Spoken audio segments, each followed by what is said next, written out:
Welcome, everyone. It's great to see you on this rainy Thursday on a very exciting week on all matters related to our panel.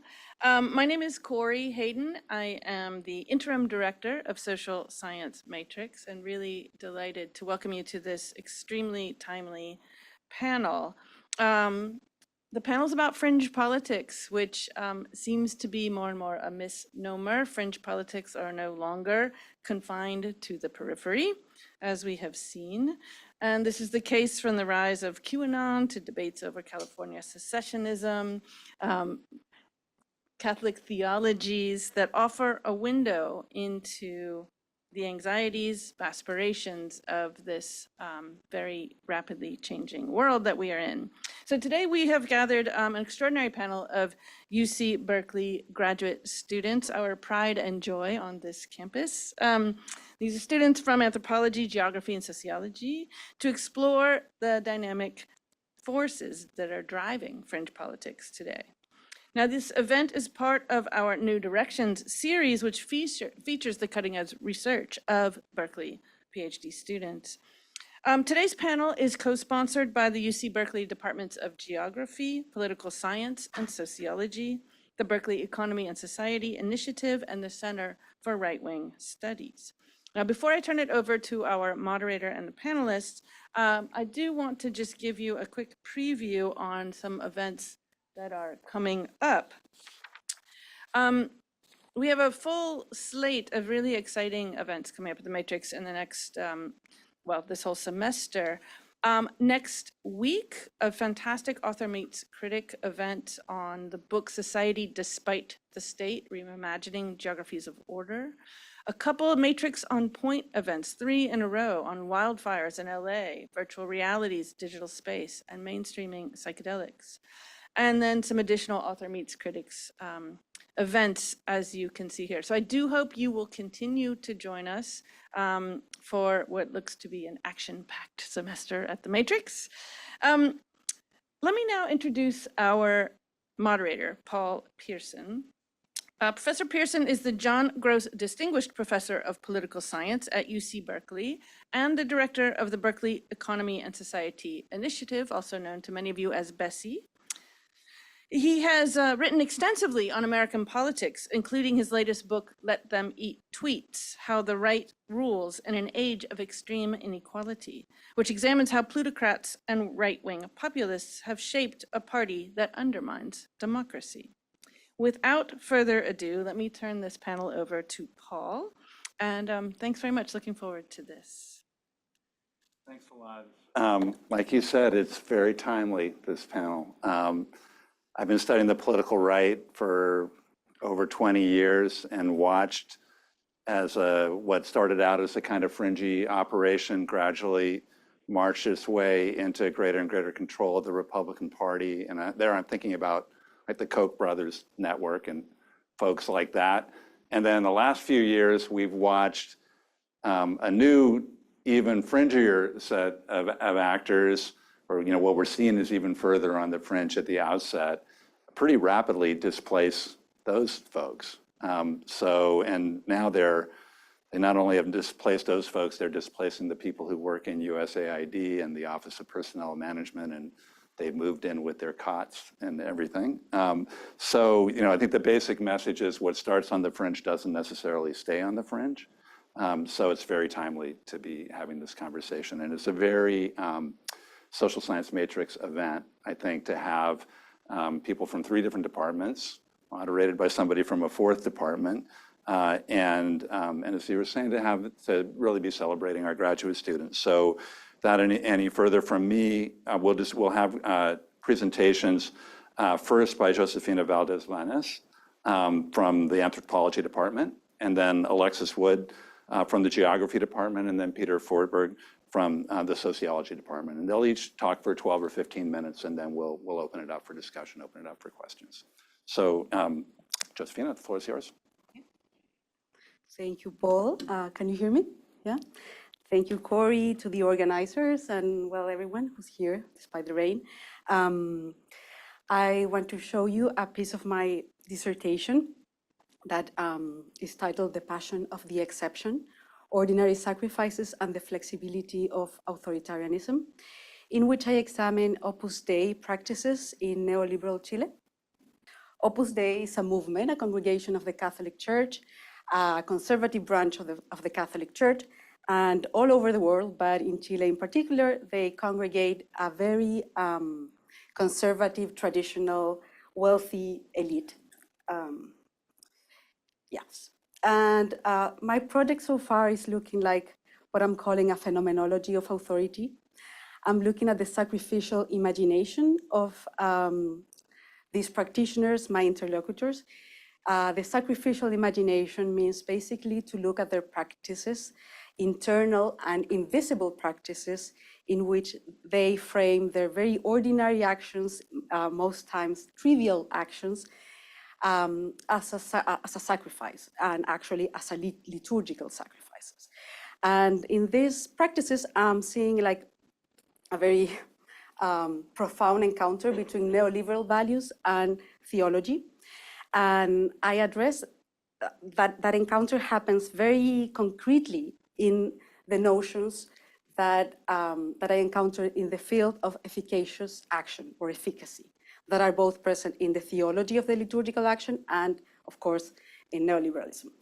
And in this combination, my argument is that they are actually, because they have too much power, power is expanding on its own. So they are actually transforming the theopolitical substance of their authority.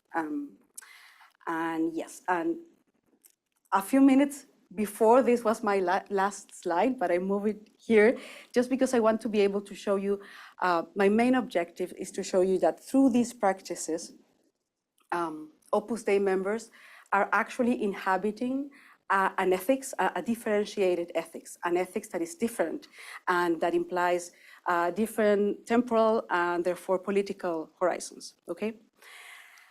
And before starting, a very few words on why the neoliberal, even though I know it's like a very unfashionable term these days. But I don't want to, I'll be happy to speak more about this if you're interested, but I want to delve into the theology. But why neoliberalism? Just because I'm like, again, examining the conceptual congruence between economics and theology and its actual social effects.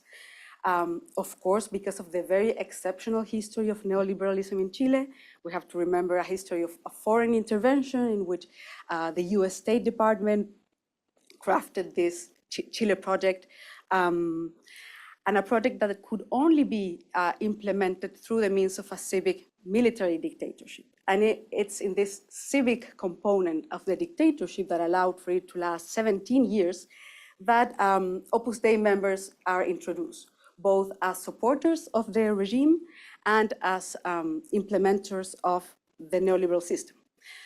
And also because Opus Dei in general, since its beginning in Spain, its project of aiming for sanctity from perfection from your own state could be certainly read as an anti-communist project, okay? So we all know that the neoliberal model ended up producing very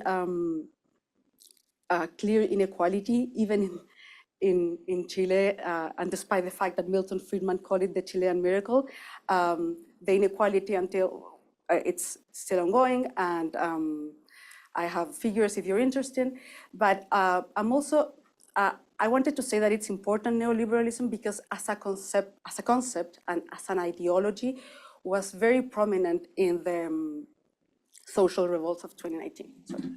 And it's also important because there was lots of public debate around neoliberalism in its specific relation with Opus Dei, okay? So a few years forward, we are now enduring also in Chile a conservative backlash after the social revolts and its failure into achieving structural transformation. This man was recently, well, not so recently, but was elected in the second project of the Constitution, and he is a numerary member of Opus Dei. That means he lives in chastity, lives in communal life, gives all of his salary to the congregation, okay? So this also meant that the public opinion had to learn what it means to follow the form of life of Opus Dei.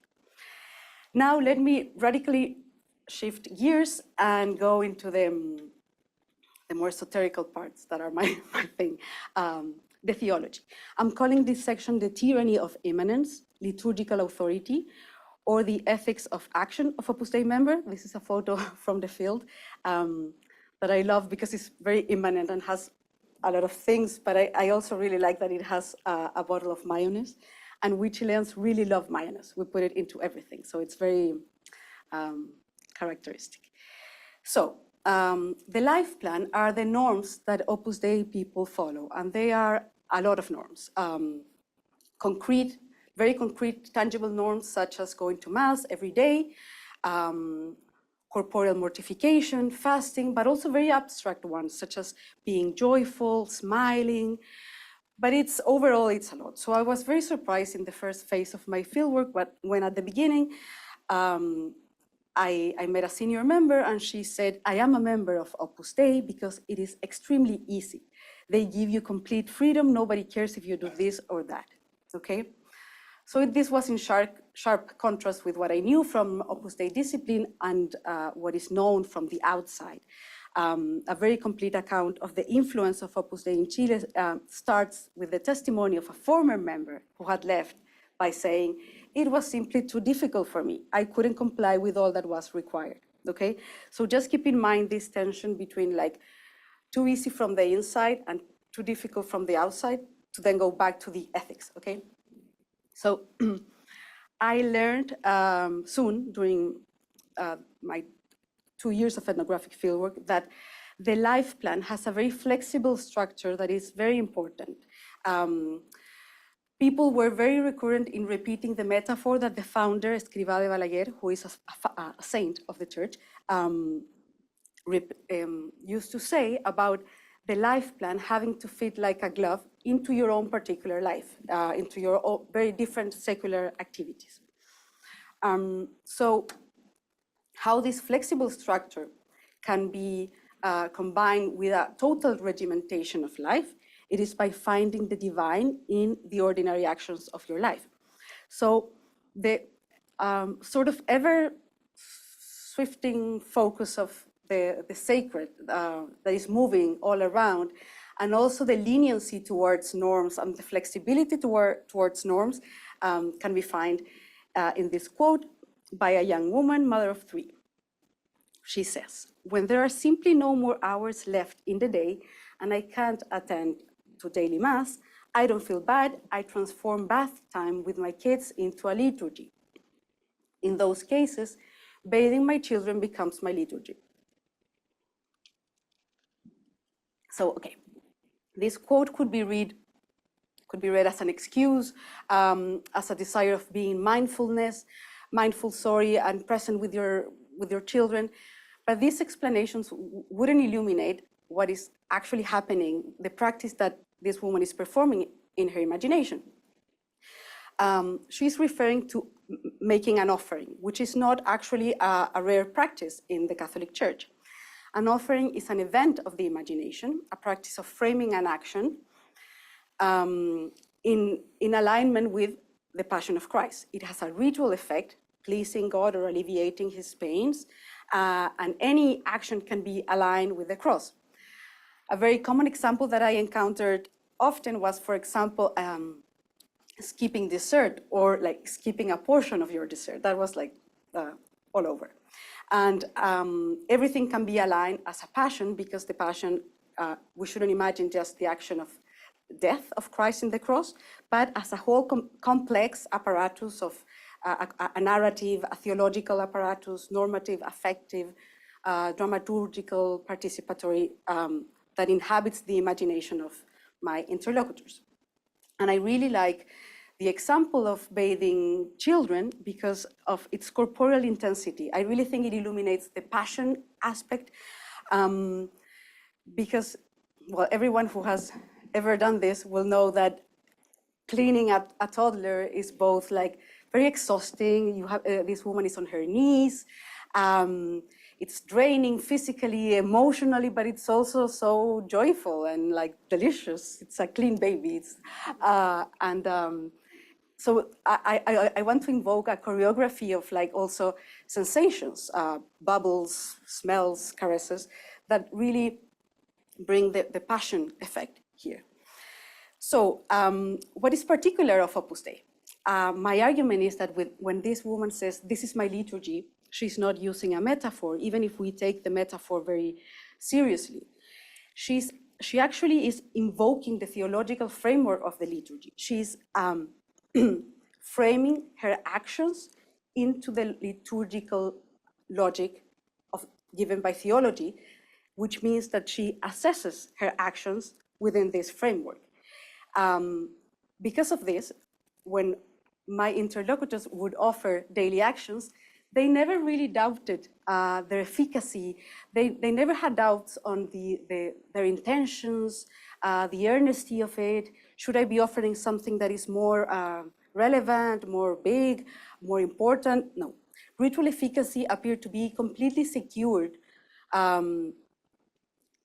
yes, completely guaranteed by a differentiated logic. So this meant that it was removed from features of interior features. And of course, this has to be a transformative device of subjectivity, because if your quotidian actions are continuously embedded in this logic of complete ritual efficacy, this comes with power, right? But also it emerges from power, so keep that in mind. So what is the differentiated logic that I'm referring to? I'm referring to the liturgical praxis that Giorgio Agamben explained. And this is basically a system that the church had to create to secure the continuity of its mystery, the death of Christ being repeated in the Mass. So this is very like cryptic, but bear with me. You need to have a mystery that is the passion, the liturgy, the sacrifice, being, if it's what they believe it is, the mystery is administered by a minister by virtue of a ministerium. This means that the mystery consigns with the minister through a ministerium. This means that the priest, when the priest is performing the Eucharist, he also partakes of the mystery, right? And my argument, through examining their practices and watching the authority with which they perform these sacrifices, is that my informants place themselves in this analogical chain. And they, in fact, would participate of this paradoxical subjectivity that is the paradoxical subjectivity of the priest, in which what you do, your action, coincides with your being. So coming back, they are inhabiting an ethics of action that was created for a sacrament, and they are taking into their everyday lives. And I made something to close with neoliberalism, but it's not necessary, about efficacy. And yeah, we could talk about that later, but it's relating the efficacy of the neoliberal with the efficacy of the theological. Sorry. Okay, thank you. And my mail, if you were to have any questions or suggestions, I love to talk about this, so please write to me. Thank you so much. Thank you.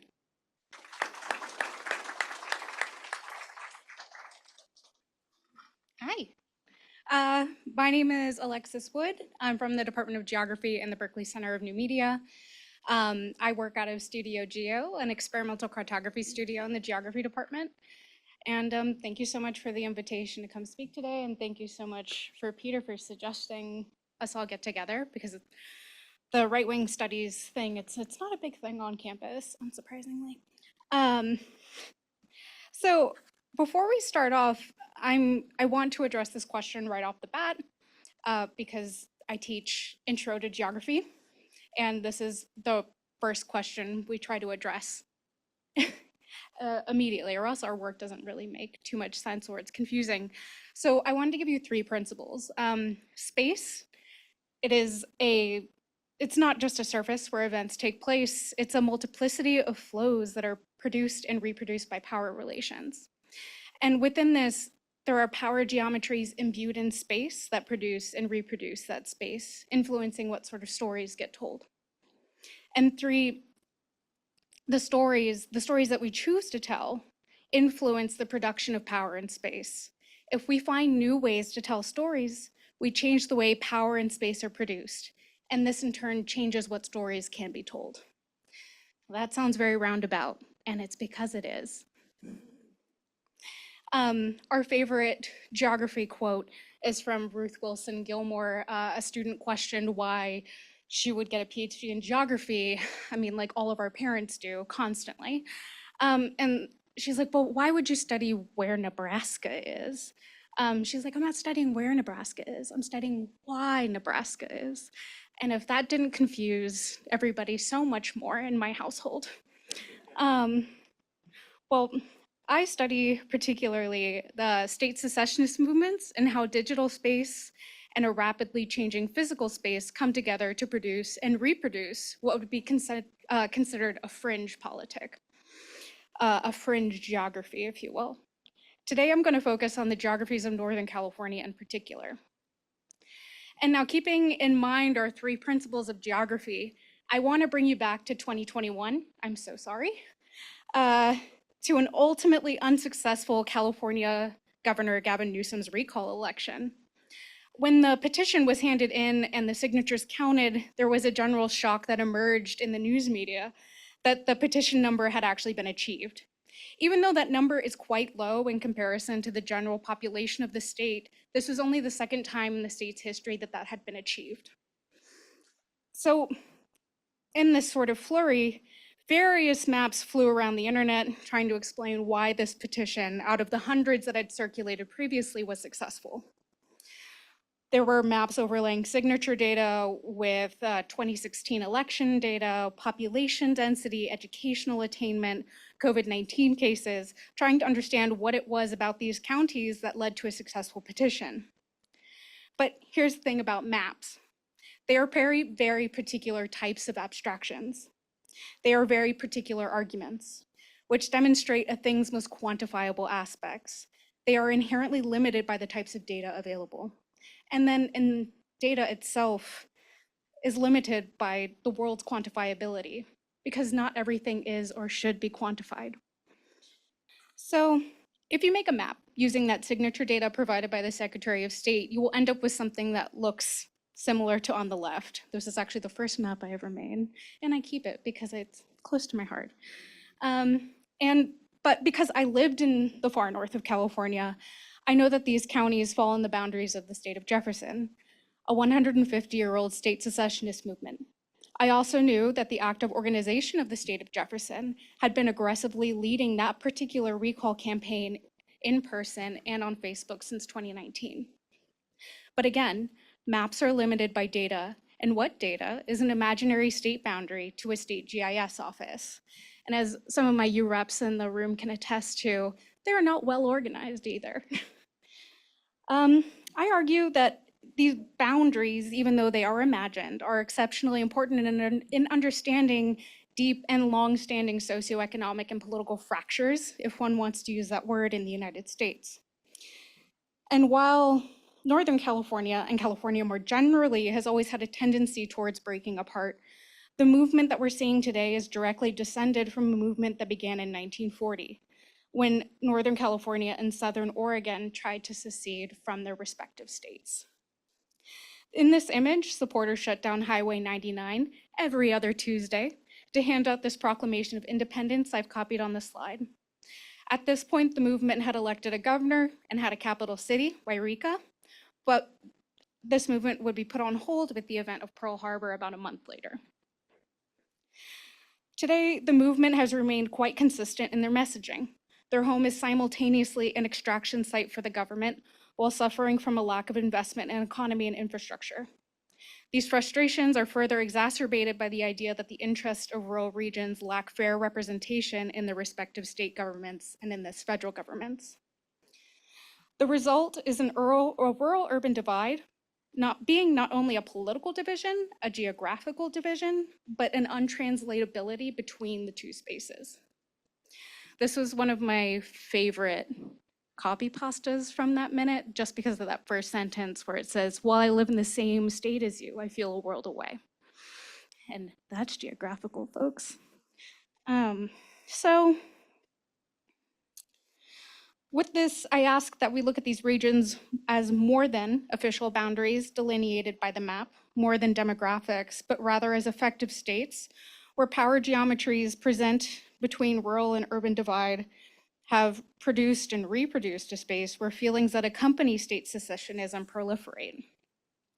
So just to bring us back to geography, think of space in this context as layers of paint where actions, events, the general trajectory of an age, as Raymond Williams would say, lays down texture for the next layer that is being splattered, plopped on the page.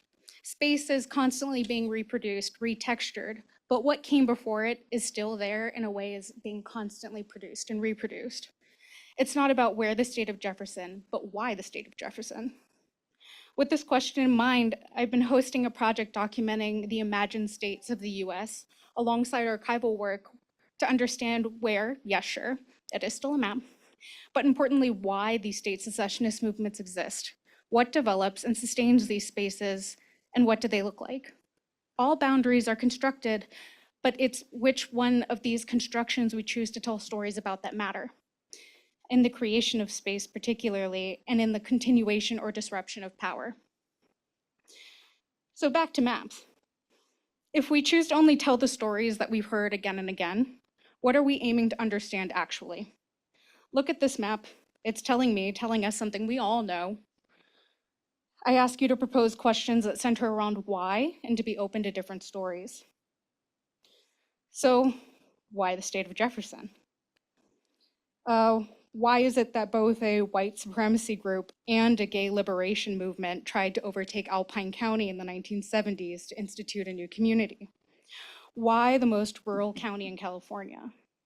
There's something about that geography in particular. Why are stories about white settlers the loudest stories? Where are the agencies of diverse identities in the regions that we paint as white? Yes, colonialism and white supremacy, but there is more than just these structures which have shaped and continue to shape space. What are the geographies of Northern California which have continued as an American frontier where there is intense precarity, but also amazing possibility? California has always been the frontier, but Northern California has always been on the fringe.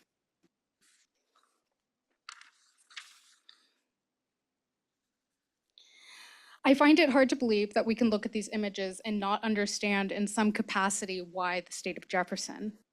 And this, that we can look at these images and not understand the ongoingness of space, the reproduction of space, which has been hijacked by colonialism, by neoliberalism, by capitalism to produce precarity and insecurity. This image was posted on January 7th, 2021. Insurrection seems outrageous, but when a region has required a life of insecurity, where do you put that anger and that grief? This is not solely a problem of politics, but one of economic insecurity and economic system which demands exploitation. If we're told a different story about the state of Jefferson, what would it tell us about the rural-urban divide in the US? If we took a step back and shifted to a conversation about class, about wealth and poverty, about race and settler colonialism, what could we address? Thanks to my advisor, Clancy Wilmot, and my colleagues of the Department of Geography have so far endured almost 3 years of my rage. And thank you to the Berkeley Center of New Media, as well as the NSF for as long as it exists for my funding. All right, thank you. All right, I'm going to stay sitting here, if that's okay with everyone, because I do not have slides to present. At some point, I'll ask you to imagine a slide, but we'll get there. So first, thank you to the Social Science Matrix, to Corey and Ambrosia for organizing this, and to Paul for moderating, and for my co-panelists for presenting their work up here. So I'm going to go through kind of 3 stages. I'm going to start in the very concrete and talk about some empirical work. And then I'm going to move into higher and higher levels of abstraction. At some point, it may seem like I am speaking in tongues, but I promise I will then come back down and get real again. So let's start with the concrete. So my previous work has been on the conspiracy theory QAnon. I'll do a very brief explainer, which is simply that QAnon was a conspiracy theory that began on 4chan. You might have heard of it. It is a well-known alt-right message board. It essentially alleged during Trump's first presidency that there was a secret plot that was working to overthrow the quote-unquote deep state, which was comprised of celebrities and bankers and intellectuals who actually run the United States government. So QAnon alleged that there was an insider within the Trump administration who was telling them all this information about how soon Hillary Clinton would be arrested, the United States would be liberated by perhaps the National Guard, maybe it was the COVID vaccine was actually going to eliminate all the bad people. The conspiracy theory came in many different flavors and forms, but ultimately it was a conspiracy theory about a group of people, QAnons, who had secret access to information that would help them revolt against an evil, authoritarian United States government that we didn't even know about because it lurked so far beneath the surface. It was not the people we voted for. So I want to understand how people joined this movement. How did people come to believe the political reality of QAnon that I have just described to you? And I did this by conducting interviews, doing ethnographic work with QAnon followers, and doing some computational analysis of their Twitter bios and tweets. Some of the general takeaways is that QAnon acted as a place for emotional investment in an identity as a response to particular political grievances. What do I mean by that?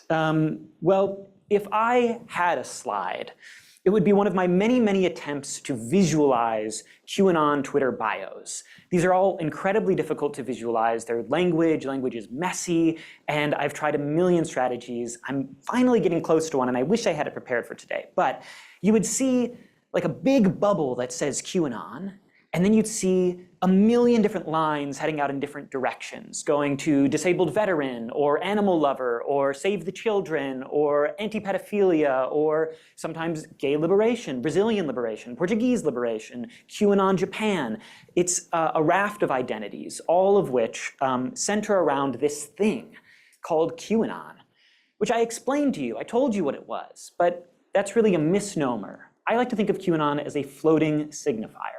What I mean by that is that there is no thing that is QAnon. QAnon doesn't represent any one ideology, any one belief. Instead, it's kind of a placeholder for a lot of different beliefs, a lot of different ideologies. It's where people who were abused in the foster care system or people who served in Vietnam can project their anxieties about the current state of the United States and claim that they have agency and control over what's going to happen because they have this secret knowledge about how they're going to overthrow the US government. So what does QAnon represent? What does it mean? It's an identity. It's an identity that people invest in because it makes them feel good, and it allows them to project political possibilities. It allows them to build a community. It allows a lot of people to make a lot of money by selling merch, by hosting podcasts, by making crypto coins. So there's other reasons for investing in QAnon beyond the emotional, but the financial investment. And it's a way of converting apathy, of taking a lot of people, such as some of my interview subjects who said, I'd given up on politics. I hadn't voted in years, and now here I am. And this is why QAnon resonated not just among Republicans, which was by far its largest demographic, but also among independents. What I really want to say QAnon allows, though, is a form of identity which necessarily entails a vision of social reality, a vision of political reality. It is a counter-epistemic discourse. You learned that the Constitution worked from Schoolhouse Rock of writing a bill and it goes and it's contested and it's made into a law. That's not how the government works. There's someone else pulling the strings who's actually controlling the government. And this is what QAnon offers. It is a counter-epistemic, a counter-truth claim that gives people control over organizations that don't really make sense to them, like big pharma or the government or the finance industry, the banks, the hospitals, right? So it held a theory of social reality, and with that, it held a theory of political change. And this is why QAnon has been coined, it has been called participatory disinformation, a term coined by Kate Starbird, right? It's not disinformation coming from just the Russians broadcasting it into your brain. It is instead disinformation that you are actively creating with your friends, right? And QAnon would view it as a community of friends and a family working together to build this alternative truth. And then they've built this alternative truth, and they storm the Capitol, and they start running for boards of electors and school boards and House reps. And that's where my research ended, right? It was right as QAnon was getting close to the sources of power. I left my undergraduate institution, I had to find a job, and I was left with this question, what happens when the dog catches the car, right? What happens when these people who have an alternative vision of how the government works are suddenly the people leading the government? I think we're getting a good image of that right now. I think we're getting a good image of what happens when the dog is driving the car, if we look at what is going on in the United States. And so what I'm interested in are kind of two movements, not social movements the way I've talked about QAnon, but two intellectual movements of where I think those of us studying fringe politics, those of us studying the right should be looking. And the first one is I want us to think about these floating signifiers, things like QAnon, things like the anti-trans movement, things like the state of Jefferson, things like the new Christianity movement, whether that is the Opus Dei, whether that's evangelicism, these identities that people have been able to latch onto, right, and invest their political ambitions in, and how they've become linked together. Why are all of these people from disparate backgrounds attaching to something like QAnon? Why are there people from diverse political sects who have all come together to agree on this signifier of QAnon? And I think this has a lot to do with the way we talk about mis/disinformation. You might not have ever heard of mis/disinformation 5, 6 years ago, but now it's how we understand how everyone joins these political movements, right? We think people must have had their brains hacked by YouTube. People must be so gullible as to believe in this misinformation. I like Kate Starbird's version better. I like the idea that people are investing in this misinformation for a reason. They're joining these movements because they believe in what's going on, but also that there are media structures that are enabling them, such as social media, to create this kind of misinformation. And that these media structures are really effective at grouping together disparate beliefs and creating new political contingencies that surprise us, right? Some of the work on QAnon, I was surprised to see that a lot of people with left-leaning critiques of big pharma or the mainstream media were suddenly like, I can deal with the white supremacists, right? They were able to use their position in digital space, in media space, to come together and create new political formations that we hadn't seen before. And now those media elites, the people who have created these platforms, the people like Elon Musk, who has a wild political background, right, are now in the reins of government, right? We've had more people from Fox News, from One America News, in the Trump administration than we've ever seen someone from MSNBC, right, or the Washington Post joining up in previous administrations, or even Fox News in previous Republican administrations. What does it mean that these media elites, the people who have helped to construct signifiers like QAnon, are now part of this government coalition? So I want us to understand how these disparate groups come together. The second movement that I want us to make, the second intellectual move I want us to make is to understand what happens when the dog is driving the car, right? I think that is the big question. What happens when people like QAnon, who believe that the election was stolen, are suddenly in charge of boards of electors, right, and are trying to put their belief, which is often based on absolutely nothing, right? It's completely fake, it's completely fabricated. They're trying to govern on the basis of an ideology that has no grounding in reality, right? These are the two kind of maneuvers that I'm very curious about studying. So that was me getting more and more abstract. But now I want to bring it back down and talk about what would it look like to continue doing this kind of research, to start studying the political elites, to start studying the processes of the formation of something like QAnon. I will say the landscape has changed drastically. In the past 2 weeks, the landscape has changed. And I think we need to be very careful about how people who are studying the right wing think about doing this kind of research. Is it possible that someone like me could just go out and interview a bunch of QAnons again? Would I be able to do that? Would I be able to study State of Jefferson or white supremacists? Or is this still possible given the way that researchers have been exposed in recent weeks to more and more political threats? what does this mean for our disciplines, for our field studies, if researchers are increasingly being seen as the target by the administrative state?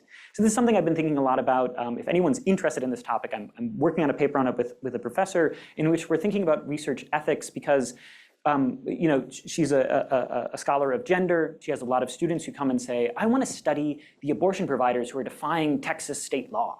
I want to study the teachers who are still using pronouns when they shouldn't. I want to study the children who are transitioning in states where it's illegal. And we say, why would you do that? Why would you open yourself up and open your research participants up to all of the dangers in this current moment?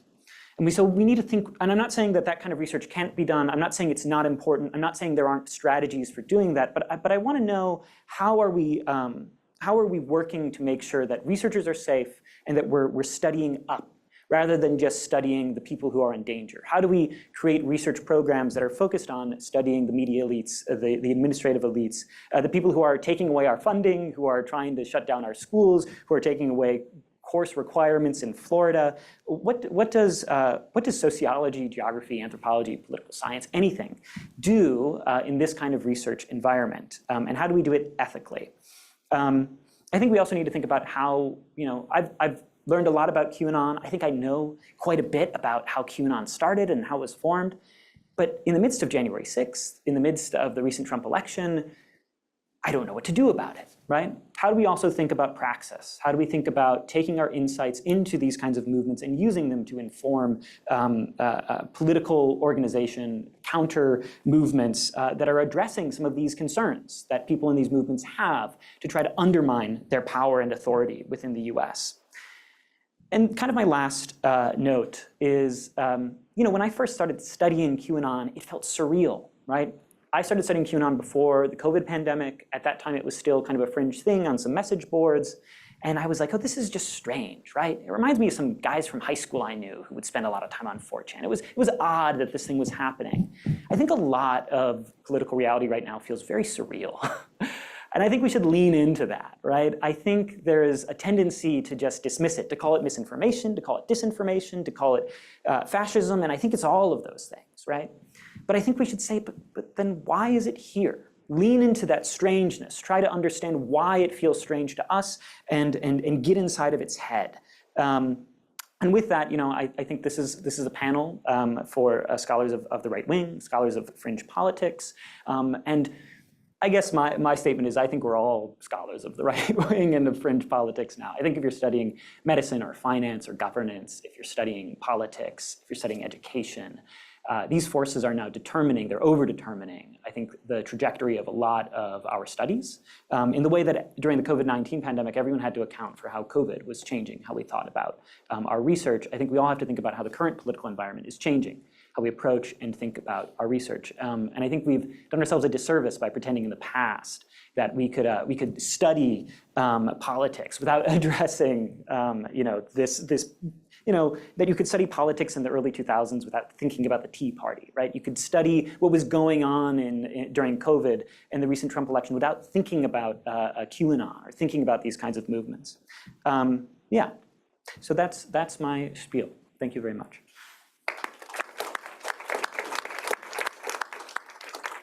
All right, so we can open it up for questions. I can't resist before doing that to say, Peter, that when you said the dog is now driving the car, I kept waiting for you to say the Doge is now driving the car. I missed it. Dang it. Any questions? Yeah, a question for Peter. Thanks.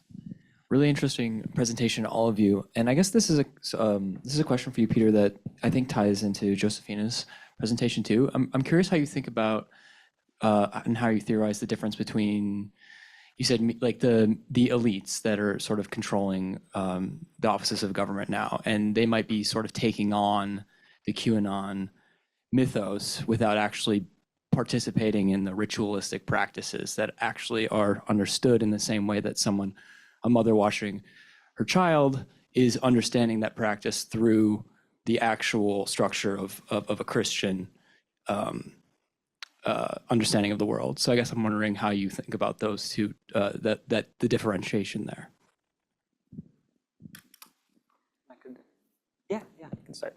I'll say this is something I've been thinking about. I really like this question. I kind of have this budding theory of things like Trump's maneuvers around tariffs, right, or this whole Doge, or whatever these kinds of political spectacles might be, right? I see them as being a way of, I think Paul's book does a wonderful job of analyzing these kinds of forces of, I don't want to say mystification, but there's a reason why we talk about misinformation. There's a reason why we talk about there being a separation between what is going on in government and what is going on with kind of the people on the ground. And I think QAnon is a perfect example of this, in which people would say, oh, Trump is doing XYZ thing.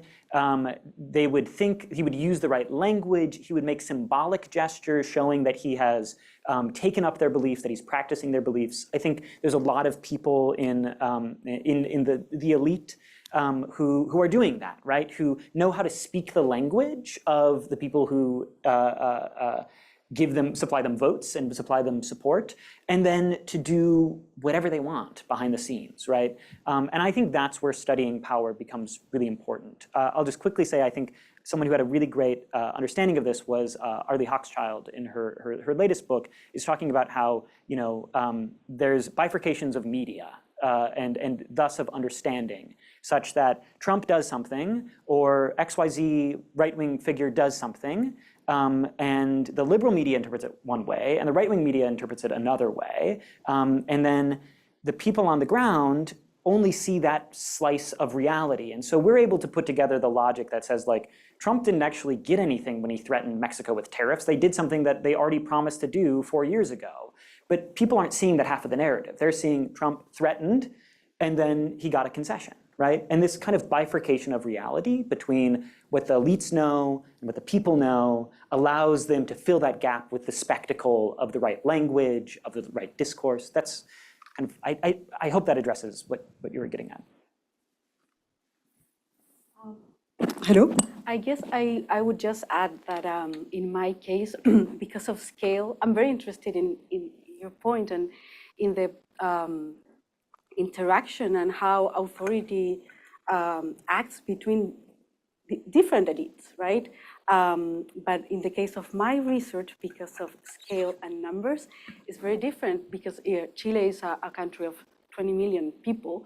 I think California only is like 70 or 40. So the traditional elite dominates, the elite that I'm describing dominates the media. Of course, there are intellectual elites that don't participate of Opus Dei, but it's, I have it easy in that way, I think. But what I wanted to add is that studying the right wing always will confront you with your own like elite status as we in an intellectual elite. And this day and age, I think it becomes like more tense, the relation that we get with it. A few weeks ago, I was like chewing on some words that I heard because, of course, we're all like in shock, but a very intellectual person was asking like how immigrants can vote for someone that, of course, we've heard this a million times, for someone that is like going to impede their rights. But well, that has the presumption that immigrants are just immigrants and not there are people with a vast variety of beliefs and ideologies and crossed by history. And so yeah, and in that sense, you get the overlapping power structures of elites working right in that comment, I would say, like reducing a subject into just his legal status, right? I don't know if, yeah, that's what I think. Hi, thank you so much for your presentations. So my question is about the relationship between neoliberalism and like right-wing populism, like in QAnon, or like intermingled with QAnon. So I've argued in my research that like neoliberal economic policies propagated by both major political parties like severely impacted many regions of the US, and that both major political parties had populist rebellions in 2016, like resulting in Bernie Sanders' movement in 2016 and Donald Trump's movement in 2016. and that the Republicans were sort of had their populist rebellion win out, while the Democrats sort of largely suppressed their populist rebellion, which is, and I've argued that that's part of why we're here, where we are today. So what do you all think that might mean in the future for partisan politics being the way to like maybe combat the rise of QAnon or push back against it in any way? Anyone else wants to talk about neoliberalism? I think it applies to all of us. But yeah, I mean, I think you're positioning this the rise of QAnon and the right-wing kind of populist politics as emerging from neoliberal practices, I think is largely resonates with everything that I've come to understand about kind of the political trajectories of a lot of these figures, how they've been able to tap into this discourse. In terms of partisan politics, I mean, I think what we're witnessing right now is that there's this huge bifurcation within the Republican Party in which you're able to have a party that holds people both like Steve Bannon and Elon Musk and Stephen Miller and however many like people who represent different economic factions, right, different class factions, as possible are kind of like all subsumed into this party, and they're able to do this mystification strategy in which they can pretend that there are populist politics going on. They can talk about prices at the grocery store, and I think what we witnessed with like the campaign of Kamala Harris is really no concessions to kind of a populist vision in that sense, right? It was about homeowners, and the people who aren't homeowners are like, I don't know what does that do for me, right? And so I think when we think about partisan politics, I mean, my take on it right now is the Democrats are failing deeply to show that there is a partisan way to integrate these kind of populist policies into their program, and that they remain committed to, at best, a reactionary program against what is currently going on, but their responses to the takeover of USAID or well, any of the Treasury, so on and so forth, does not really suggest that they're building a positive program, right? That they're articulating a positive program that can address these concerns. Yeah, so that's where I'm at. Yeah. In that sense, I would just add that neoliberalism is also, I would argue, an empty vessel signifier, because when parties become under neoliberalism and they start making exceptions into integrating someone that, I don't know, assaulted the Capitol and things like that, to have the flexibility to accommodate the exception is, from my department, famous anthropologist, Wong, is not an exception of neoliberalism. It's actually how it works. It has to work like that because it's structurally, inherently empty, and it moves. So yeah, I wanted to add that to your image, that I think it's great. Not explicitly related to my own research, but as somebody who grew up in the UK, which is only slightly less on fire than the US is on fire now, I think we're seeing the Republican Party filling the vacuum for what would be a Labour Party because of increasing economic widening between classes. You see instability, you see a lot of desperation. I grew up with who is now a QAnon mother, and it was a lot of it is charged by this sort of like, there is so much instability in my own life because there is nobody actually fighting for the working class. And now you just have two parties of elites bickering at each other. And who is there really except the Republican Party, which is now this face of instability and possible change, or you just have more of the same. Because I'm holding the mic, I become the eye contact person. So I have a cue here, there, here. I apologize.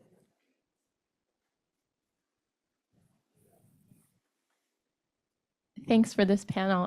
My question's for Josefina. So first, I loved your image of bathing the child. I can relate to the holiness and the hell of bathing a toddler.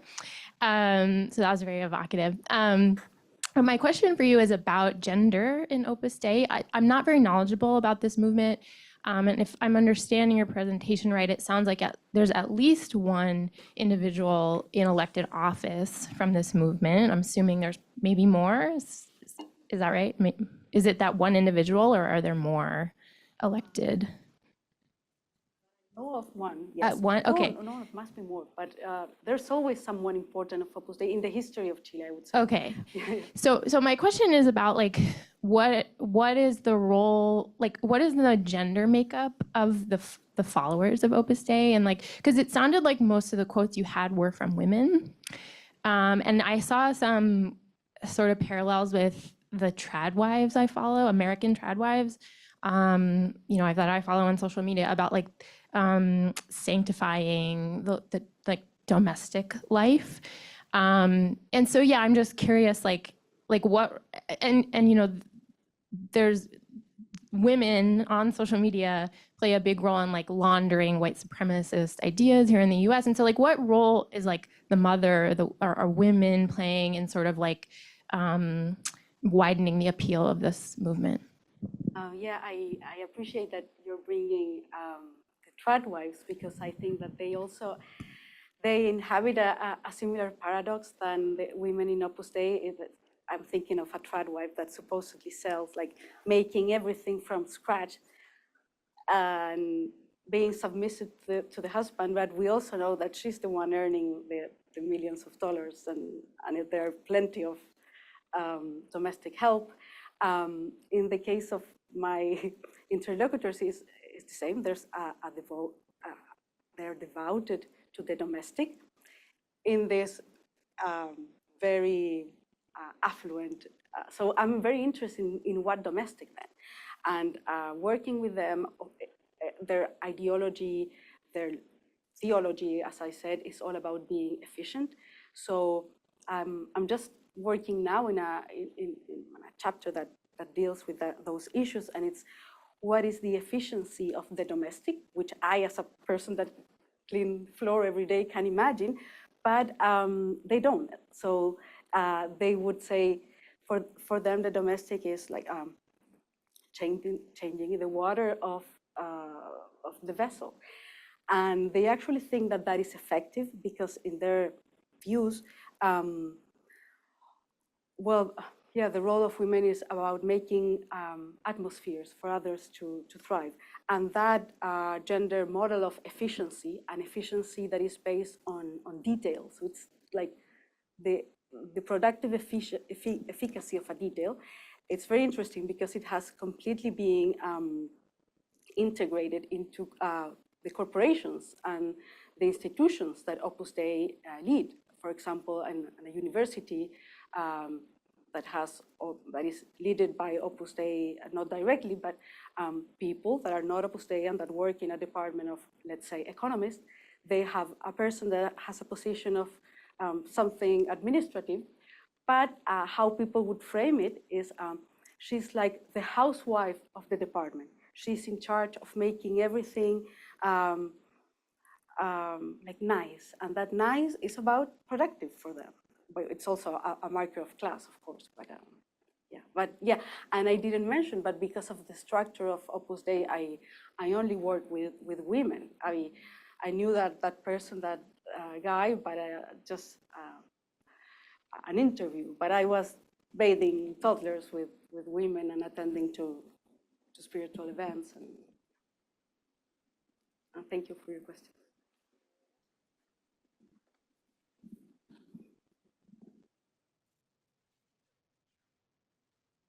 Great panel, just blown away by everybody's research. One for the table, it's a bit of a mouthful, but how do we reconcile a push for epistemic plurality, or recognizing that there are multiple ways of knowing and that some have been kind of silenced by these legacies of slavery or colonialism, imperialism? kind of with the need to critically engage with fringe political discourses that challenge mainstream or orthodox truths. At what point does valuing diverse epistemologies risk legitimizing destructive, or at the very least, harmful ideologies?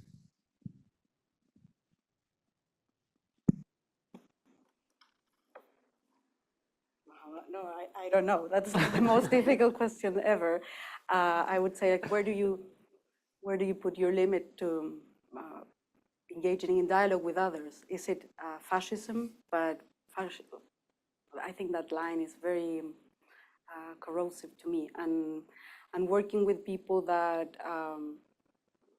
still support a dictatorship that meant all sort of atrocities, but also working in the scale of like bathing children is also always confronting me with that because people are so layered, and that's the beauty of anthropology, I would say. But I have no idea how to reply.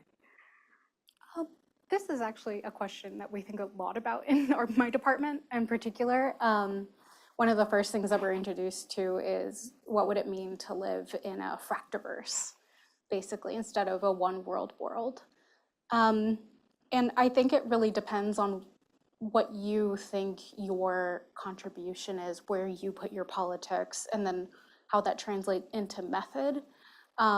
So in my office, we do a lot of alternative cartographies. So right now we were working with the Segorite Land Trust to develop a cartography of the Bay Area that's rooted in anti-colonial projection, working with them specifically to put their stories into a new cartography. And that in itself, producing that map, changes the story. And often my students get very overwhelmed when I introduce them to the idea of epistemology, and they're like, oh my God, so nothing actually means nothing.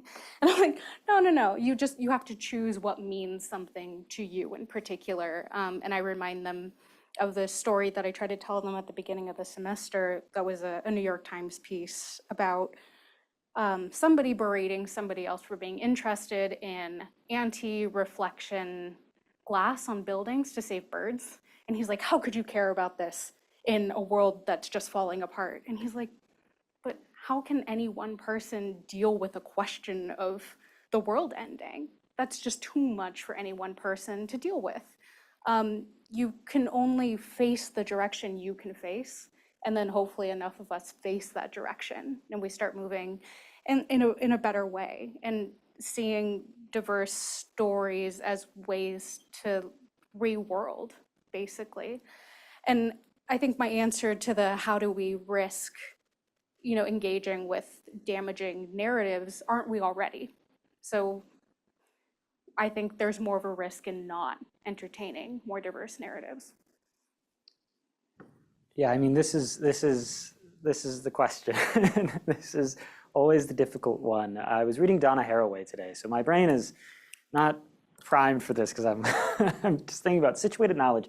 I think one thing, my kind of research program, if I've ever had one, is to say, I want to take these beliefs seriously, right?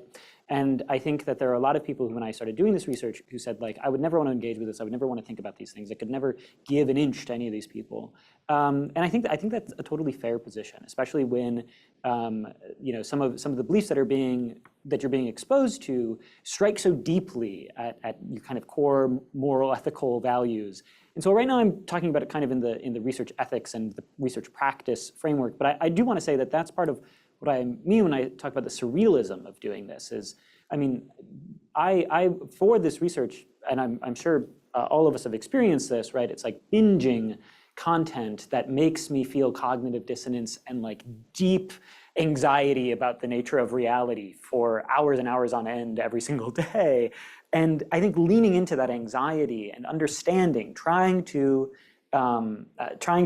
understand the situated knowledge, a little bit of Verstehen, if we will, to get at why people believe in these epistemologies, these counter-epistemologies, is important so that when Curtis Yarvin or J.D. Vance goes on the New York Times, there is an alternative that debunks that. And I'm against the like fact-checking, debunking culture as like a cure to democracy. But the practices that I've seen from research participants is they're so willing to look up alternative information, but oftentimes the kinds of, this is a tactic for conspiracy theory kind of propagation, is that they'll choose news stories or they'll choose terms that are so specific to their conspiracy theory that when you look it up, you find yourself in a completely closed room, right? Such that you can't find there's nothing from the outside intervening on that epistemology. There would be times where I was deep into like a 3-hour documentary on some part of QAnon kind of mythos,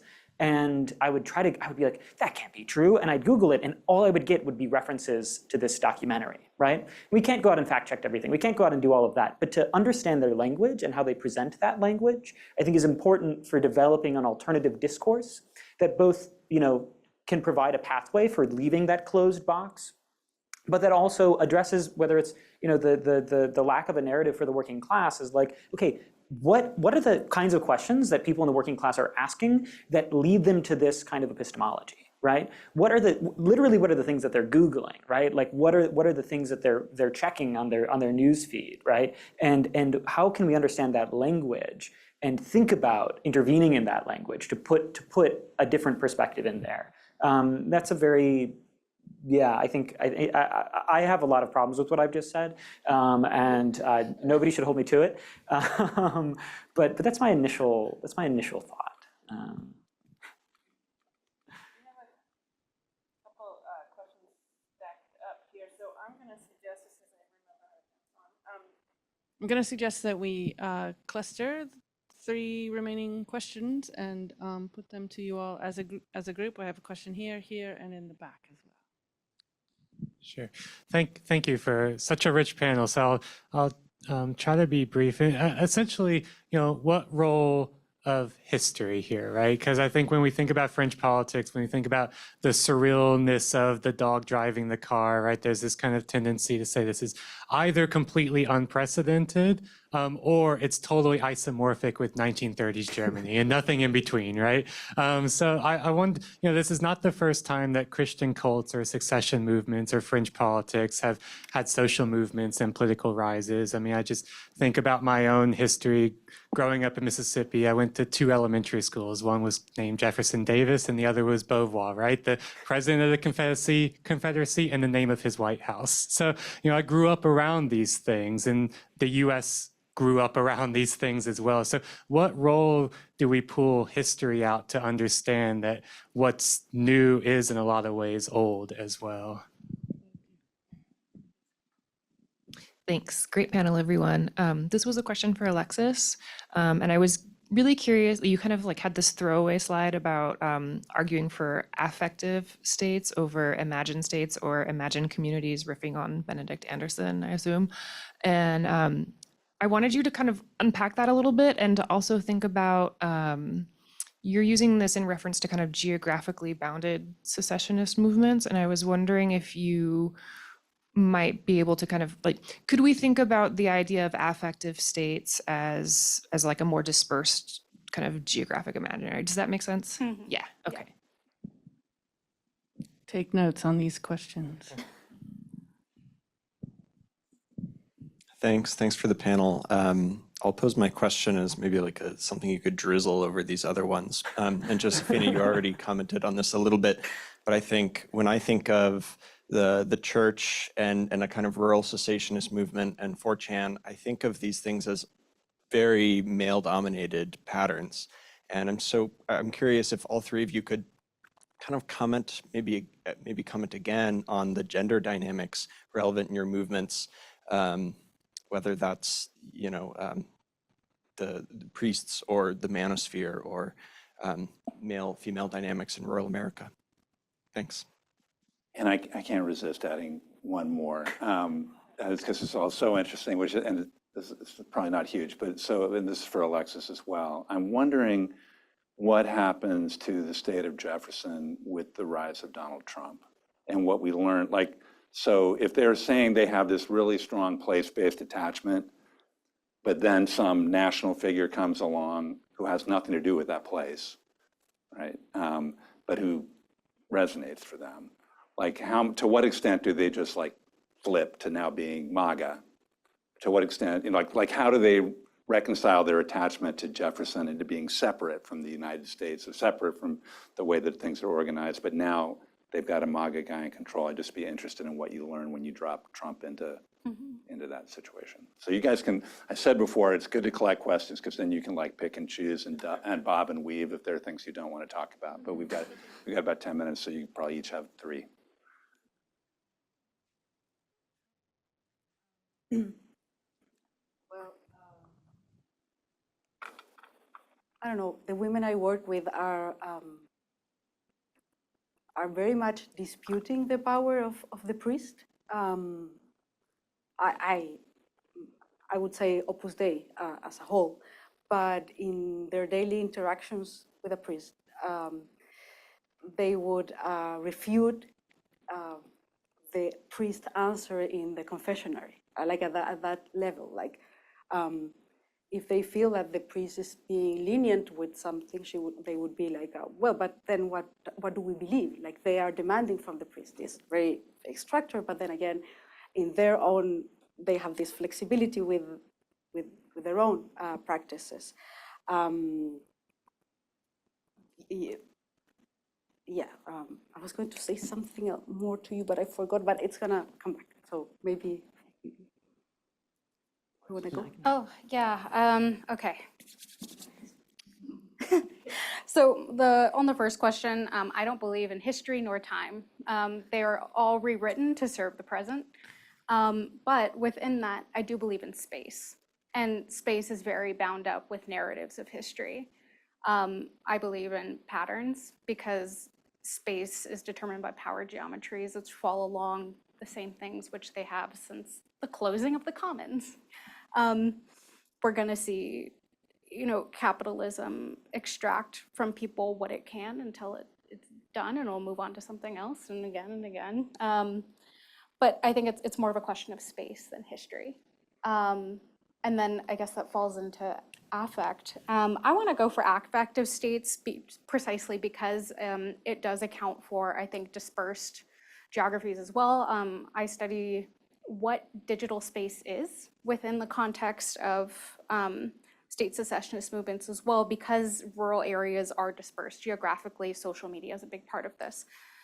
And these introduction of technologies, even though it's a characteristic of dispersed spaces, what it's doing is collapsing space.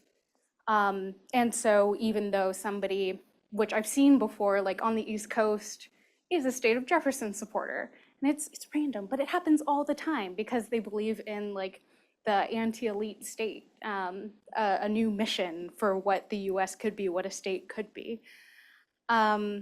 Gender dynamics, I find that the women in my group, specifically in the state of Jefferson, are in charge. They are in charge of the social media. They are in charge of organizing the events. They are in charge of making sure that everybody is where they're supposed to be. And that is the same throughout, Western society. Like, we are in charge of timekeeping. But the face of the organization is a man. But women play a huge role in that organization. And what has happened to the SOJ in the face of Trump? Of course, they've adopted the MAGA rhetoric because it speaks to them, but I think because it is a place-based movement, it will exist after Trump just as it existed before it. Yeah. Sorry, speed run. Well, I'll start by addressing history. And I agree that there's often this dichotomy that's posed of it. There's a few. I've always worried that I'm just someone who's and now I'm the human chasing the dog driving the car, right? That I'm just like whatever's the most present controversy, I'm like there, I'm on it. And yeah, that I haven't done a lot of historical work, but then. The more that I've spent time thinking about QAnon, I've always thought it's interesting. Why have we come up with these? We've got these neologisms for like mis/disinformation, and I'm like, well, propaganda was a thing, right? There were debates in the early 2000s about the rise of infotainment, right, and Fox News, and so some of the things that I'm looking at in media studies suggest to me that there's, these are not either directly analogous to something that's happened in the past, they're not entirely new, but they seem to be part of an emergent pattern or a recurring pattern. And it's really hard to take in the whole of history and from that then say like, oh yeah, here's a checklist of the political, economic, media, cultural sphere and how this 2020 is an exact replica of 1920, whatever it is, right? So for me, I think the project has been to think about what are the small pieces of the present that we can really home in on and just trace that, right? And so I think that this is a way of opening into what is sometimes the complexity of history and of the nuance of discussing history and trying to avoid these like simple analogies is to be like, let's take one process, right? Let's take a single process and see if this recurs as a pattern throughout history. And so now I'm like, okay, I'm studying media. Of course, I have to go back to Stuart Hall, right? And I have to go back to people who are writing about the printing press, right? And if we're talking about conspiracy theories being propagated over social media, let's talk about conspiracy theories being propagated over the printing press. And that is a way of like both destroying the analogs and being like, Protestant Reformation is not exactly like QAnon in 2020, right? But it gives us like some small sliver of history that we can trace. And from that, start to build up a bit of a catalog of historical threads to hopefully arrive at I'm a Gramscian at some sort of conjunctural kind of analysis of the present. So that's my piece on history. And then the piece on gender. I'm very ambivalent about how to frame this because I think it's interesting to hear that the state of Jefferson is really dominated by women because QAnon was often assumed to be dominated by women. It was often thought that like it was a very like feminist movement because of the whole Save the Children kind of faction of it, and because you had a lot of these, mothers being the face of it. And I often was like, this is fascinating because it is a big part of QAnon, is one of the identities that are helping construct this thing that is QAnon. But it's also a way of really downplaying all the white nationalists in it, right? It was like the male politics of QAnon was sublimated to introduce like the fanciful, like progressive politics of the mothers in the movement and how harmless they are, right? And it was not the Save the Children protesters that we saw being arrested on January 6th who had connections to the QAnon movement. So I think we have to be very deliberate about how we study gender and how we use it to discuss these politics, which is not at all me questioning the role of women within QAnon, but just thinking about how do we talk about gender when it comes to these movements? How do our own frames about gender and biases about gender start to bleed into kind of our political analysis of what's happening? And how do we square the fact that something like QAnon was at once like a deeply kind of I hate to reify these binaries, but yeah, it's like this maternal thing that's about protecting the children. It's also a big thing in the manosphere. It's all about red pilling, right? Like that is the language. And that these two worlds are colliding and negotiating with one another. And there are women who are telling me that they're choosing to ignore some of the other parts of the movement because that doesn't represent them, yet they're still part of the, I think it gets very, very complex for a movement like that. But that's all to just say, I think gender is always a key thing to be talking about in these, yeah. Okay, you want to say one more thing? Yes. Yeah, okay, sure. Speaking about space, I'm just thinking that all that we are referring to here is about a very self-contained space where like really at times no air enters. And in my own research, I can think of like one or two, maybe three moments in which the system that they have created for themselves really collapses.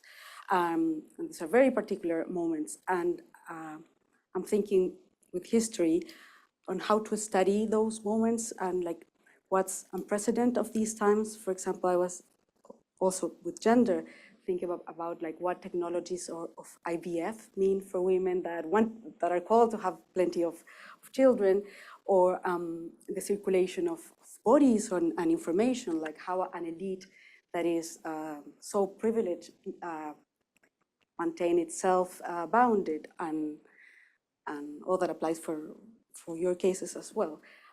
Just What a rich conversation. Thanks, everyone. Thanks to you guys for sharing your really wonderful research, and we'll call it a day.